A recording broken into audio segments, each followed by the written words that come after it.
Қыз ұры макияжын түзеп жатқандай кейіп танытады. Бірақ шын мәнінде оның опа қорабының ішіне жасырын камера орнатылған.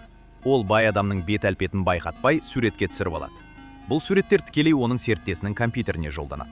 Содан кейін олар заманауи 3D принтинг технологиясы арқылы ол адамның бет бейнесінің толық қаңқасын басып шығарады. Оған тері түстес бояу бүркіп, қас жабыстырып, үстіне парик кигізеді. Нәтижесінде нағыз адамнан айнымайтын бетперде дайын болады. Келесі кезекте оларға нысананың дауысын көшіріп алу қажет еді. Топтың жетекшісі Джимми бетпердені киіп іске кіріседі. Осы кезде кеште жүрген оның серіктесі әдейі бай адамның үстіне қызыл шарап төгіп жібереді. Бай адам ашуланбайды, бірақ үстін тазалау үшін әжетханаға бет алады. Оның оққағары сыртта күзетіп тұрады. Бұл Джимми үшін таптырмас мүмкіндік еді. Ол желдеткіш шахтасы арқылы әжетханаға кіріп, нағыз бай адамның артынан келеді.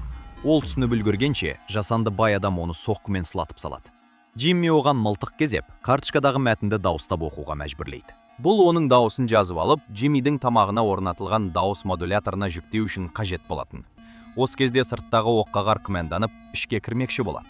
Джимми асығыс түрде көйлегіне қызыл бояу бүркіп, оққағар есікті ашқанда, үстімді тазалап жатырмын дегендей кейіп танытады. Оққағар сұрақ қоя бастағанда дауысты көшіру, клон жасау процесі әлі аяқталмаған еді. Джимми дауысы қарылып қалғандай өтірік жетеледі. Оққағар күмәнданып, ішке тереңірек кірмек болғанда, Джимми оған қатал түрде шығып кетуді бұйырады. Дәл осы сәтте дауыс жүктеліп бітеді де, Джимми нағыз бай адамның дауысымен сөйлейді. Оққағар толықтай сеніп, сыртқа шығып кетеді. Осылайша Джимми нысананың кейпіне толық еніп, кешке қайта оралады. Соңында оның серіктесі келіп, оны кешкі асқа шақырады.